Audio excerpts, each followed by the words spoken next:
I would still like a response to my question regarding the inequity that I talked about with the U.S. Department of Veterans Affairs. That is wealth that is passed down, and it's documentable wealth. The same way that the wealth created, or the wealth stolen as a product of slavery, was also documentable wealth. We have numbers that demonstrate precisely how much wealth was stolen, and that's money that in some way could be given back. Now, if we're saying that it's absolutely impossible to give that money back because it's too hard to trace, we'd have to give money to the African tribes, we'd have to give money to people who no longer exist.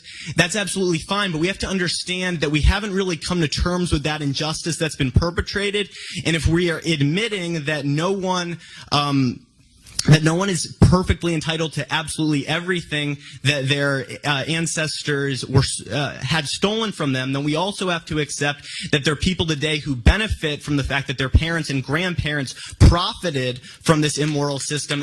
And the way to deal with that is with a social safety net that enables everyone to thrive. I'll leave you there. Yes. Well,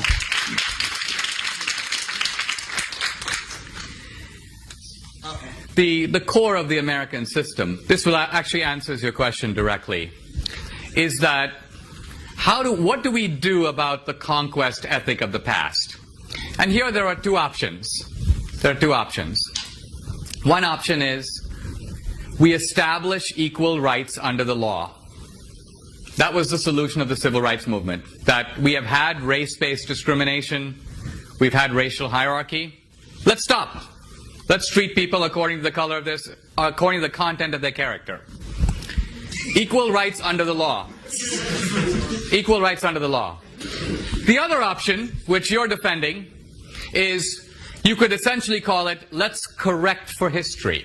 Let's correct for history. Let's try to find out who are the people in possession of stolen goods, and let's return it. Now, the first thing I'm trying to say is, this is a hugely controversial principle because it actually involves wrecking the freedom of a free society. You basically have to put it frankly, if we were to carry that out, go into people's homes and take their stuff. Take their furniture, take their cars.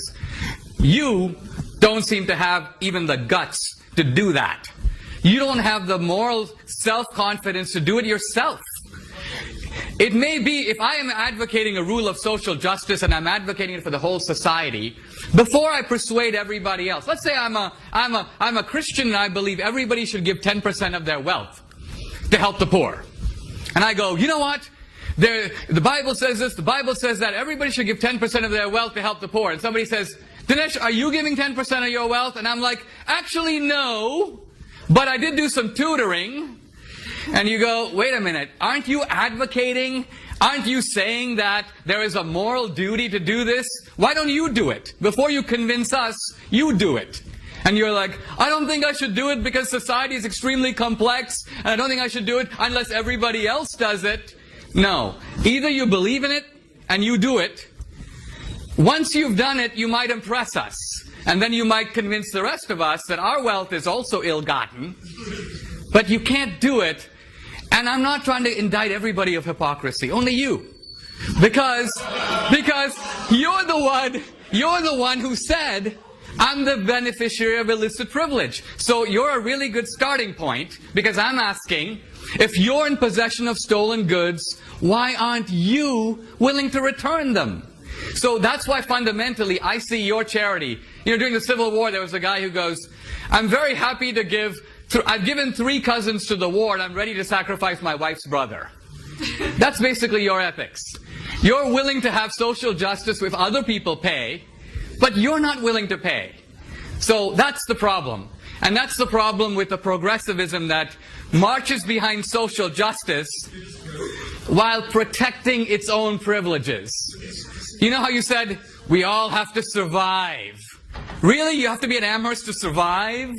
You don't have to be at Amherst to survive. You have to be at Amherst to benefit. You have to be at Amherst because you're getting opportunities at this college that many other people are not getting. So if you say you believe in equal opportunity, you're a hypocrite. Because you are taking advantage of opportunities unavailable to others. But for you, this hypocrisy is fully justified because you are militating on behalf of the poor. But if you are against privilege, this college is privilege. So there's a glaring hypocrisy, and you will never turn your moral mirror on yourself to say, what am I doing about it? That's my point. For you, society should act before you do, to enforce your moral code. Let's take a couple more questions.